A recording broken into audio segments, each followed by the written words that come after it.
Bueno, primero que todo, la consulta popular yo la defino como el poder de un pueblo en acción o la participación ciudadana en la toma de decisiones muy importante, pero me tengo que retrotraer un poco.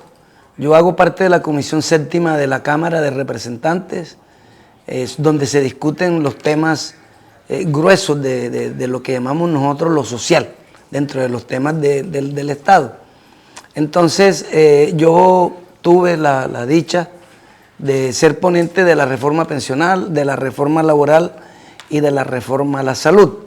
Como todo el pueblo colombiano sabe, la reforma pensional a duras penas logró pasar, con muchos recortes, pero bueno, es una reforma en el fondo, a pesar de la trasquilada, buena, pero está ahí amenazada con la Corte Constitucional que la declare inexequible o no. Pero francamente ya ese espectáculo que vimos, de sin ni siquiera poner en discusión la reforma laboral en la Comisión Séptima del Senado de manera arrogante, 8 congresistas lo hicieron público que no tenían ni que hacerlo, porque si tienen la mayoría esperen la votación, dejen dar el debate, que se sustente la ponencia y luego pues la derrotan dentro de un mecanismo democrático que la mayoría de los votos aprueban el sí o aprueban el no. Entonces, una reforma condenada al fracaso desde que se abre la discusión, me parece que eso es un mensaje muy antidemocrático. Y la reforma a la salud, pues, le va a pasar lo mismo.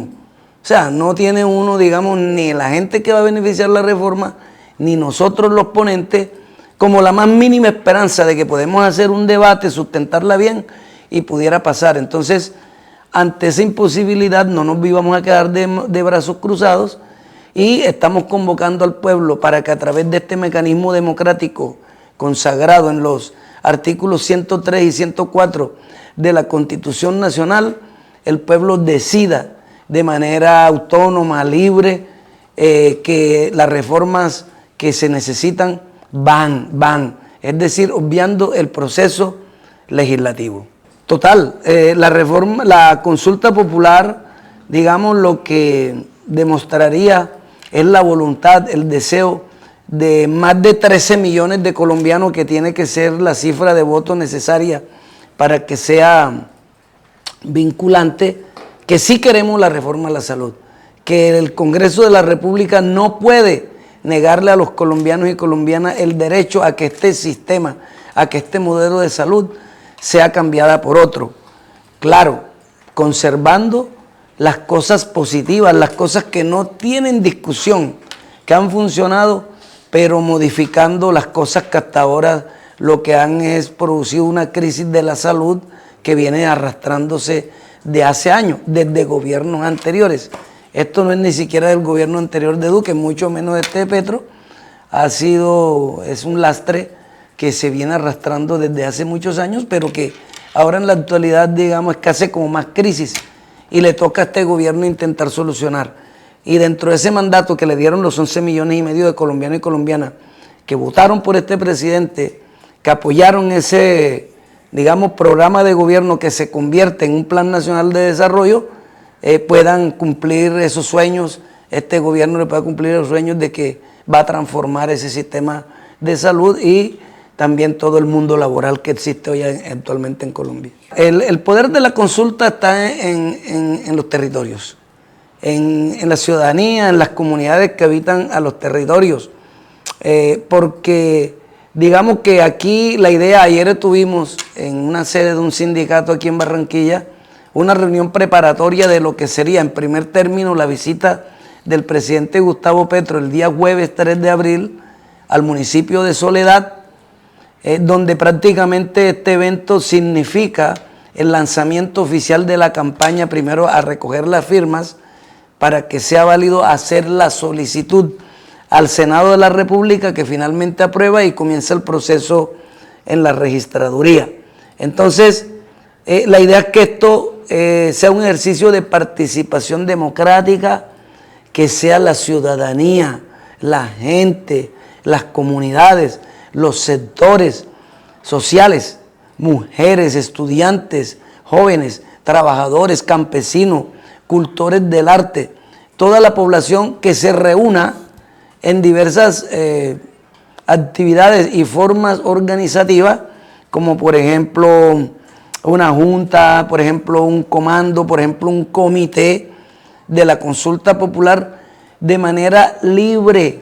Es un ejercicio de ciudadanos y ciudadanas libres, que ningún partido político de izquierda ni nada les venga a decir cómo es que tienen que organizarse, qué es lo que tienen que hacer. Es la ciudadanía dándose sus propias formas de participación democrática, y se haga en el barrio, se haga en la vereda, se haga en las localidades, se haga en los municipios. Es decir, que esté por encima de todo color político, de toda ideología, sin distingo de raza, sin distingo de religión.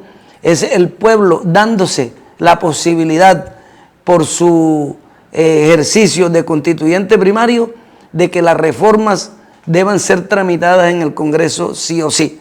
Es decir, el pueblo expresándose en las urnas y en la calle su voluntad popular de imponerle a las élites que han negado ese par de reformas en la expresión popular a través de esta consulta y a través de las urnas. Inicialmente la ley dice que la ley estatutaria, que son el 5% del censo electoral, ¿no?, de las firmas que hay que recoger. Entonces estaríamos hablando más o menos de 1 millón y pico de firmas.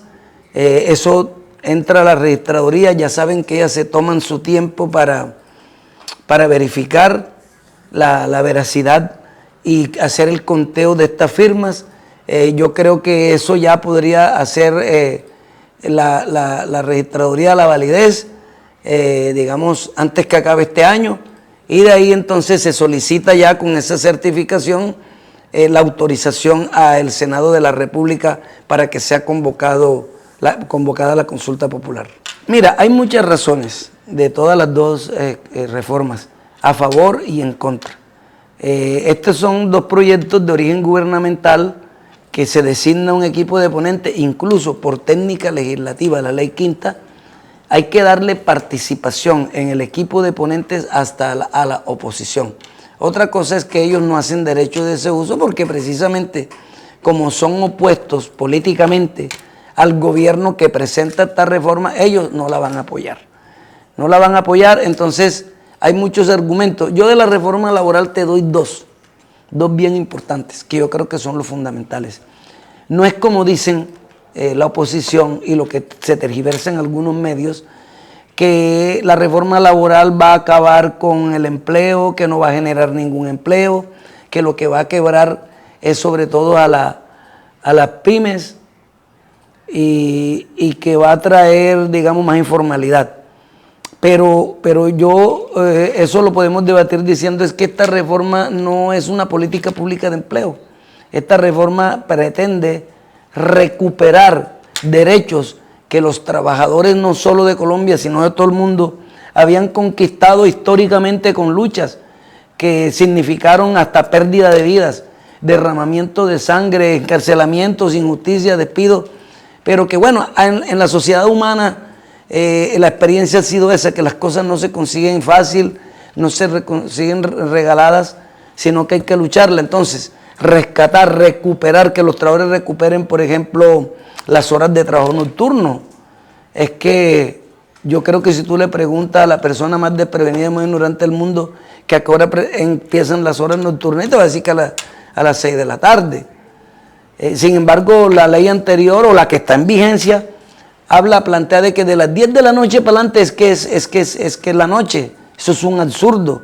Sin embargo, esta reforma, este proyecto de ley, tratando de conciliar las posiciones, habla de que a las 7 de la noche comenzarían los recargos nocturnos, pero también a recuperar los recargos de los días feriados, de los domingos. Yo creo que eso no significa digamos, un gasto tan grande como para que la economía se caiga, como para que las empresas cierren. Si cuando tú vas a ver lo que se le está reconociendo al trabajador por una hora extra son 6,000 pesos, no son unas grandes cantidades de dinero exuberante, y tampoco el trabajador te va a ganar horas extra todos los días de la semana. Sin embargo, los trabajadores, para poder llevar un poco de mayor salario a su familia, se sacrifican, trabajan. Entonces yo creo que es justo.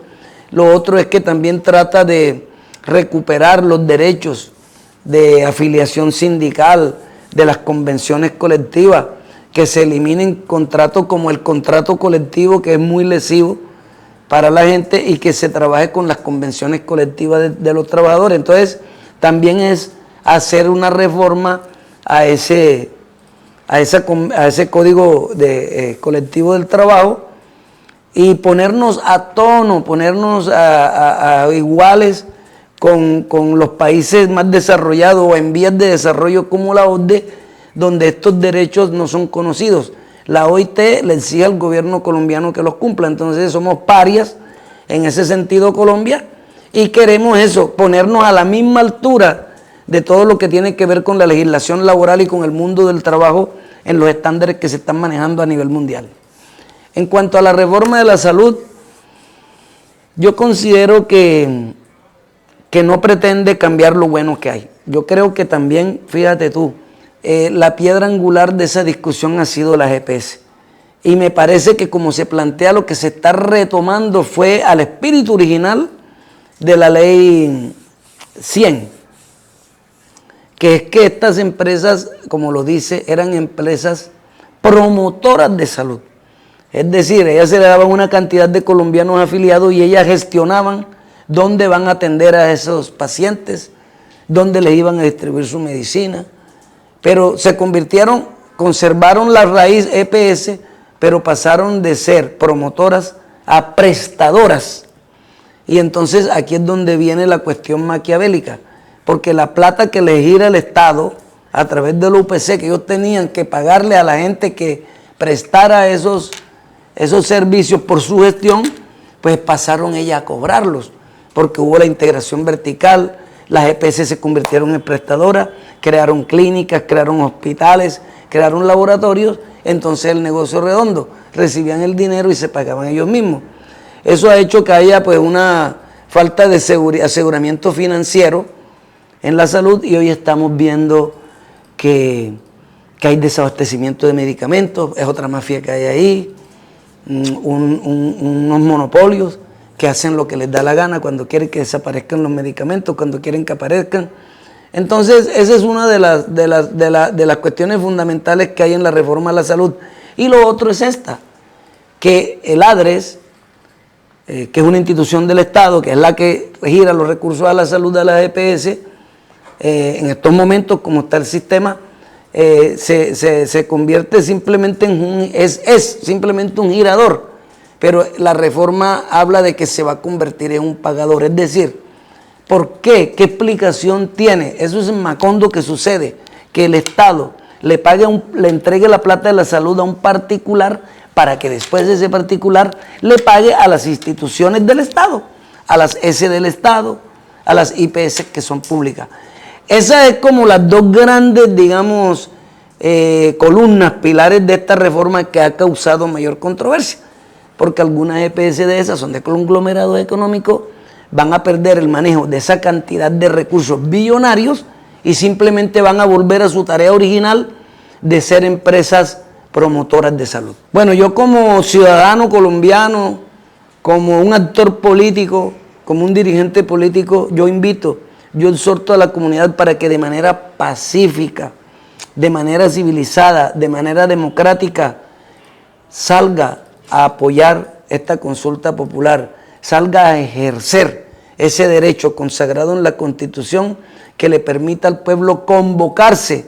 Bueno, aunque en este caso he figurado porque el gobierno es el que convoca, es de origen gubernamental, aunque puede ser de origen ciudadano, salga a expresar su voluntad y a poder por fin imponerle a la élite política tradicional de Colombia, representado en los senadores de esos partidos tradicionales, que no han querido darle paso a las reformas que el pueblo necesita, y no podemos continuar así. Entonces, todas y todos a participar en las urnas, a hacer ese ejercicio democrático, que se exprese el constituyente primario.